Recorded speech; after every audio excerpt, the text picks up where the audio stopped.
Ya, insya Allah kita teruskan nostalgia yang pernah kita ada di Al-Fatah. Di antaranya semuanya sepakat di antara ciri khas pondok kita adalah memperhatikan sholat jamaah 5 waktu. Maka semua santri, putra atau putrinya benar-benar memperhatikan ini, diwariskan pada putra-putranya, lingkungannya, pondok pesantrennya, kenalan-kenalannya, mentingkan jaga sholat 5 waktu. Insyaallah semuanya niat. Penting.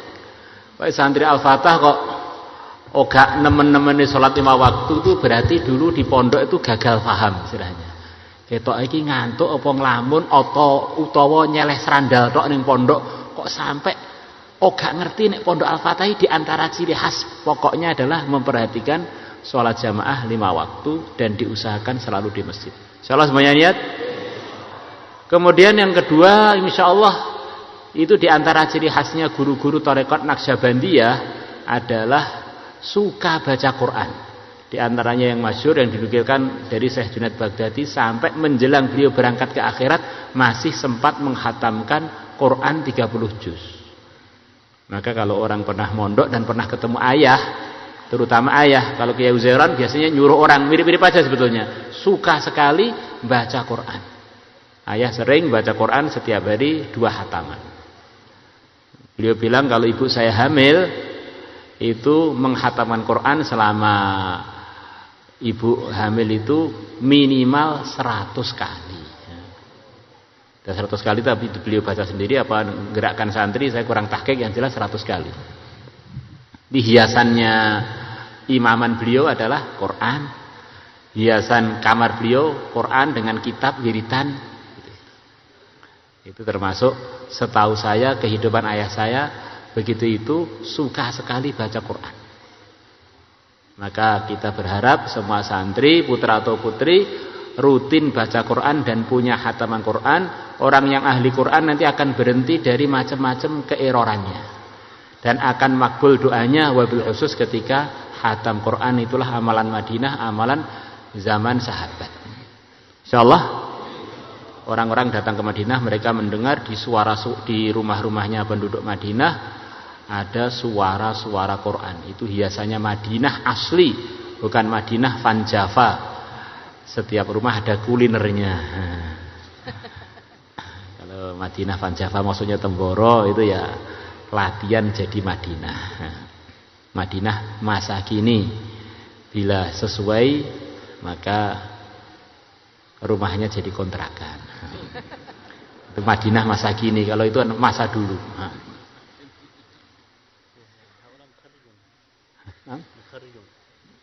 Ya kharijun kulum kharijun insyaallah. Nah, tak tadi ana khasna insyaallah. Kemudian yang kedua, yang pertama apa? Apa? Yang kedua apa? Terus yang ketiga wiritan. Di antara istiqomahnya ayah saya adalah wiritan Ayatul Hirs. Belum lagi istighosah-istighosahnya. Belum lagi tahlilnya yang panjang. Insyaallah semuanya niat minimal ayat hirzi pagi petang.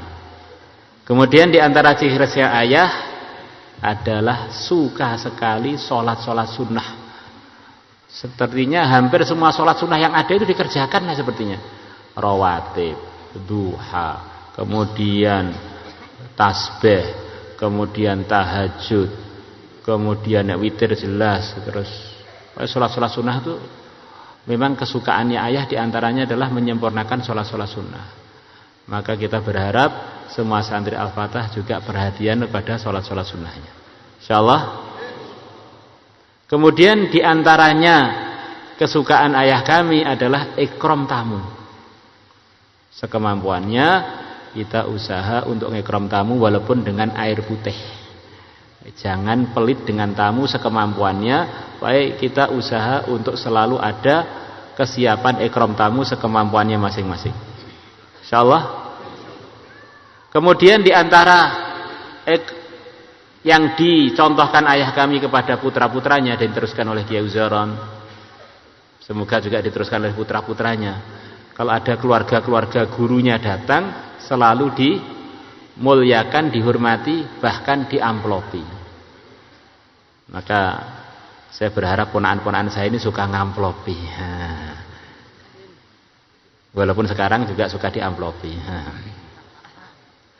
Maka itu usaha dengan keluarga-keluarga yang telah berjasa menyampaikan agama pada kita, ada perhatian khusus, minimal kita beri hadiah berupa doa selalu, insyaallah.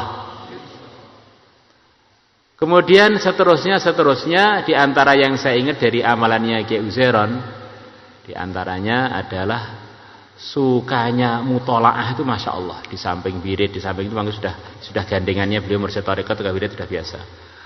Setahu saya hiasan beliau duduk di samping kopi selalu ada. Urusan kopinya itu tidak selalu cocok untuk semua santri ya. Maka mesti hiasannya kalau saya dipanggil malam datang jam 2 saya dipanggil mesti sedang mutolaah kitab. Semangatnya untuk mutolaah itu tidak kalah dengan semangatnya pelajar-pelajar yang lagi gandrung mutolaah.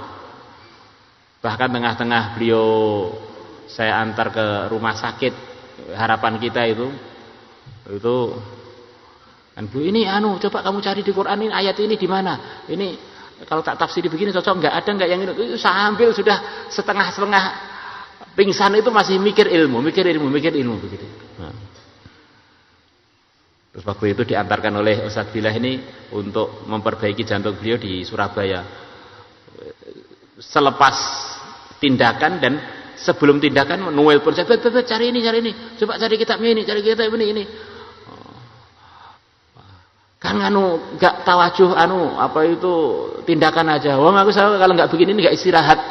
Saya kalau mikir-mikir begini jadi ayem. Masa kok di rumah sakit suruh diem aja. Ini udah saya sudah banyak istirahat ini.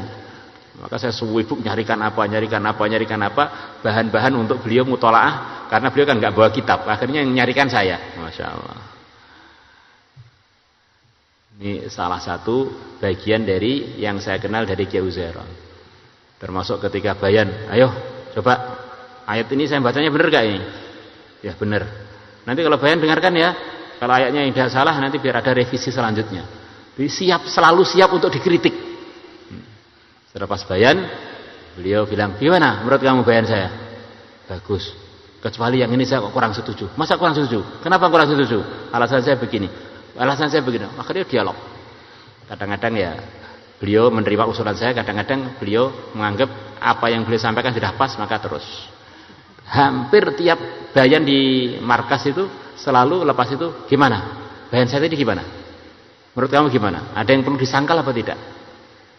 Coba kalau sikap kita begitu itu kan bagus. Insyaallah alumni akhirnya tidak meneruskan kesalahannya. Tidak meneruskan tidak mutunya bayannya, tidak meneruskan kelirunya dalam menukilkan firman-firman Allah dan hadis-hadis Nabi. Insyaallah semuanya niat insyaallah. Apalagi ciri khasnya tadi? Wiritan, sholat jamaah, maca Quran, terus apa? Mutolaah. Di antaranya lagi istiqomahnya Kiai Mahmud, amalan-amalan puasa sunnah. Puasa sunnah penting kan? Ya, kita usahakan punya amalan puasa-puasa sunnah. Insyaallah. Kemudian ziarah kubur. Sukanya ziarah kubur di Temboro maupun di luar Temboro. Kalau di luar Temboro, kalau pengen kenangan Kiai Mahmud biasanya ya Sunan Ampel yang sering ya. Sunan Ampel, Mbah Said Sulaiman, Batu Ampar ya, kan agak jauh jarang-jarang. Kalau yang dekat sini ya Mbah Sidik, kemudian Mbah Sonto, kadang-kadang Mbah nggak pernah diajak, tapi ayah Mbah Rangkusumo, tapi saya nggak hadir waktu itu bersama Bupati Magetan. Kemudian ke Ngelengki, Bapak kadang-kadang ziarah ke Ngelengki. Ngelengki itu adalah neneknya ayah saya dari ibu, namanya Syarijah. Itu adalah putrinya Kiai Ngelengki, nikah dengan Kiai Sobontoro, kemudian punya putra-putri, di antaranya adalah ibunya ayah kami. Alhamdulillah. Itu kurang lebih yang saya tahu, yang bagaimana semua alumni ini memperhatikan hal-hal tersebut. Kemudian yang sangat kelihatan dari kehidupan Yauzeron maupun kehidupan ayah kami, kalau ada masalah itu tampak kalau punya iman yang melebihi umumnya orang. Jadi kalau ada masalah itu istighotsah, anak sakit istighotsah. Dulu nggak pada kenal rumah sakit. Yauzeron waktu itu pingsan 1 harian lebih. Ayah baca Yasin, baca khatamkan Quran, terus ditiupkan air, diminumkan ke Yauzeron. Akhirnya hidup lagi, Masya Allah. Sudah nggak sadar sekian lama. Jadi seperti kami dulu kalau sakit jarang ke rumah sakit, awalnya itu mesti diminumi air Quran, air Quran, air Quran. Jadi jamunya itu Quran, jamunya Quran, ayat hirzi, Quran, ayat hirzi. Alangkah baiknya itu kalau jadi bagian dari kehidupan kita. Insya Allah. Dulu katanya ayah pernah, ibu saya sakit keras, nggak sembuh-sembuh. Akhirnya ayah saya kasihan, ibu saya nggak sembuh-sembuh. Beliau meletakkan Quran di kepala beliau, ya Allah pindahkanlah sakitnya istri itu kepada saya. Katanya ayah langsung ambruk, nggak bisa berdiri. Nggak jadi sembuhkan aja. Jadi sakitnya itu pindah, ibu langsung sembuh, tapi ayah langsung nggak bisa berdiri. Ya. Terus doanya dirubah, bisa berdiri lagi, ibu juga sembuh, ayah juga sembuh. Ya. Ini cerita-cerita yang penting untuk kita punyai, biar kita ada semangat juang. Insyaallah. Kemudian semua santri punya tanggung jawab, alumni, untuk selalu doa untuk guru-gurunya yang telah wafat atau masih hidup, biar semuanya selalu diridhai Allah, diluruskan oleh Allah, kemudian dikumpulkan dengan orang-orang soleh yang sudah wafat ataupun yang masih hidup di jalan Ahlus Sunnah wal Jamaah. Kemudian kita berharap semua alumni bukan sekedar sebagai alumni, tapi sebagai pembela-pembela Ahlus Sunnah di mana saja berada. Akidah 50-nya dikencengin insyaallah. Di samping wiritan-wiritan tadi. Dan ahkamnya juga dikencengin, biar kita ini benar-benar hidup tuh ada madhabnya, bukan ada untungnya saja, ada madhabnya. Terus yang penting jalan dikit bisnisnya kok madhabnya digulai belakangan. Jangan gitu, itu biar semua kehidupannya dalam koridor Ahlus Sunnah, akhirnya beruntung semuanya. Insyaallah semuanya niat. Ini teman kita ini mau menyampaikan beberapa kalimat. Silakan. Mau pengen ikut apa? Nah, mungkin utarjim. Bismillahirrahmanirrahim. Waqt. 5 دقائق 10 دقائق.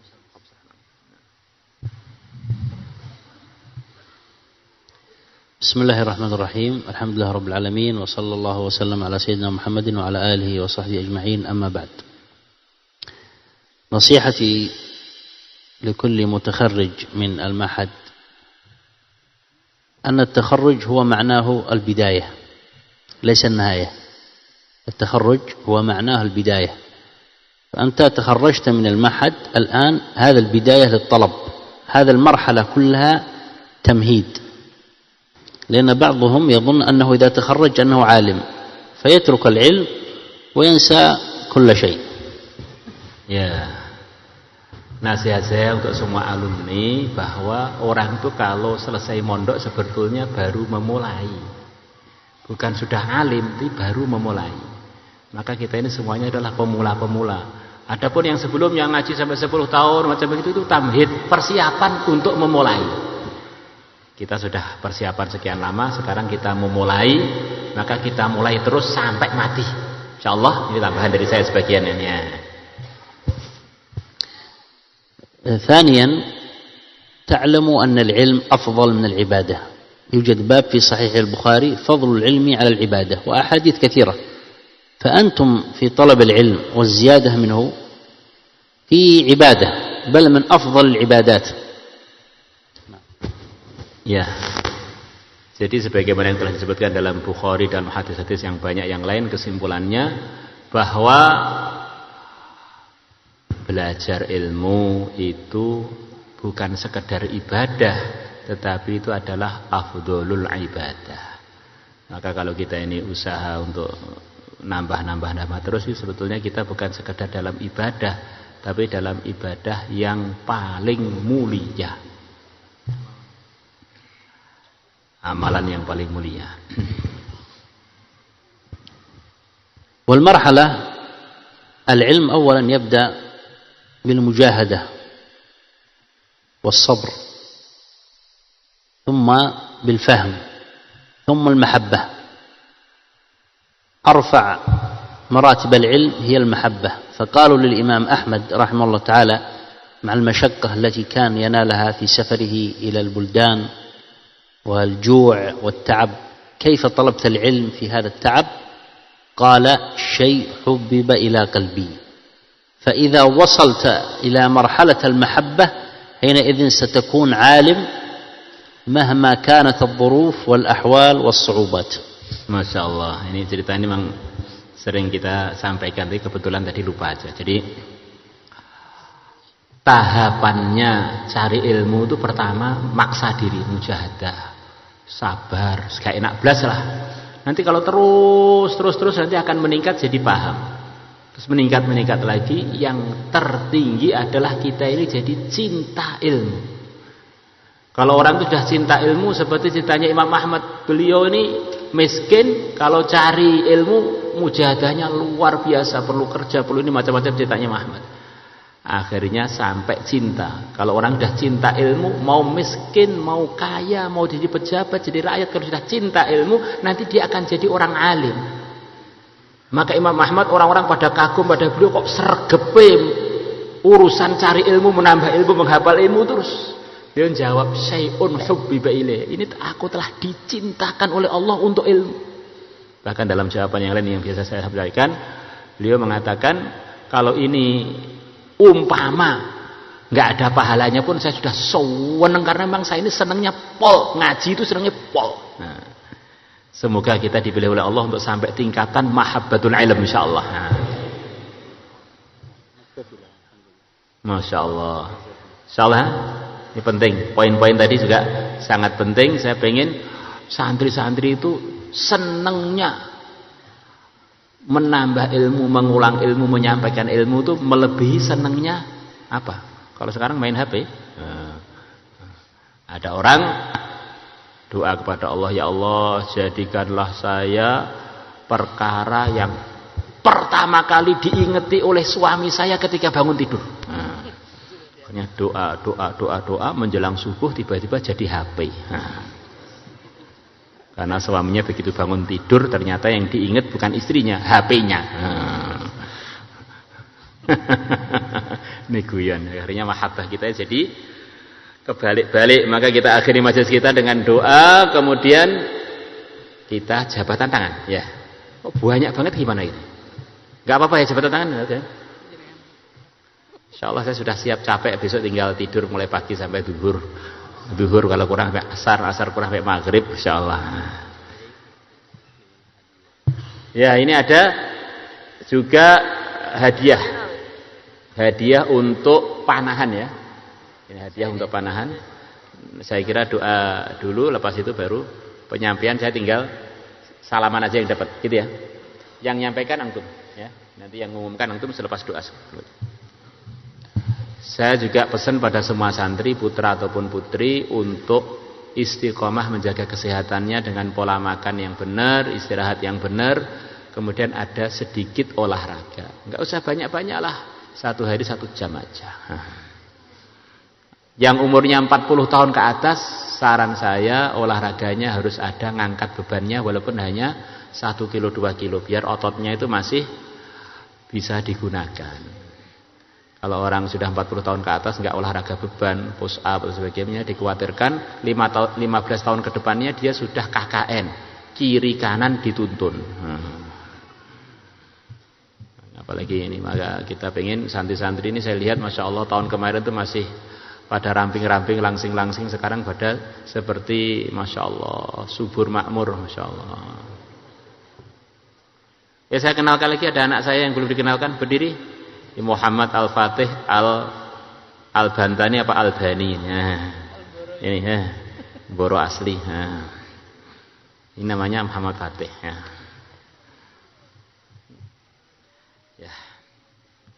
اللهم صل على سيدنا محمد وعلى آل سيدنا محمد كما صليت على سيدنا إبراهيم وعلى آل سيدنا إبراهيم في العالمين إنك حميد مجيد.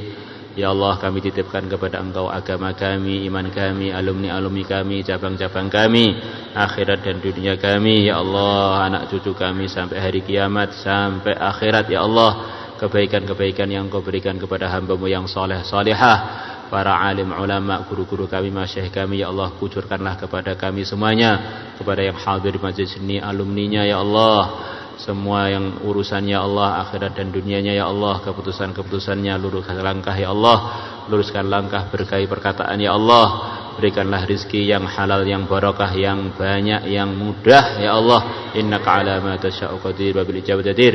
Hidup sebagai ahlu sunnah wal jamaah, wafat dalam ridhamu, menggembirakan nabimu. Ya Allah, husnul khatimah, dikumpulkan dengan guru-guru kami, dikumpulkan dengan para alim ulama, dikumpulkan dengan para anbiya, dikumpulkan dengan yang mulia Nabi besar Muhammad SAW. Walaupun kami tidak layak untuk itu, ya Allah, kalau Engkau memilih kami, siapa yang bisa menghalangi? Ya Allah, maka pilihlah kami semuanya. Ya Allah, ya Allah, kami titipkan kepada Engkau. Ya Allah, masa depan akhirat dan dunia kami, masa depan pesantren kami, masa depan anak cucu kami, masa depan segala urusan kami. Ya Allah, bimbinglah kami, luruskan kami, bimbinglah anak cucu kami, bimbinglah jamaah-jamaah kami, bimbinglah alumni-alumni kami, keluarga besar kami. Ya Allah, bimbinglah, luruskanlah, selamatkanlah dari semua yang tidak Engkau ridhoi, semua yang merugikan, baik pun urusan akhirat maupun urusan dunia. Ya Allah, cucilah kehidupan kami semuanya dari semua yang tidak menguntungkan akhirat maupun dunia,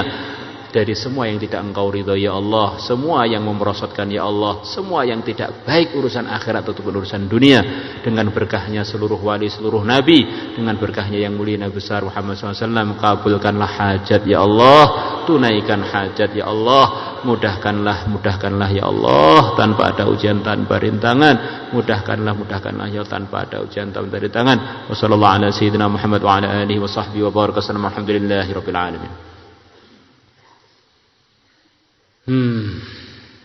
Ini ada sedikit olahraga sekaligus sambil nunggu apa itu? Nunggu pembagian. Silakan diumumkan. Nunggu pelan-pelan aja. Coba tangannya begini. Lirih-lirih aja. Ini untuk menghilangkan kebas-kebas. Ayo silakan diumumkan. Yang tidak bunyi-bunyi aja.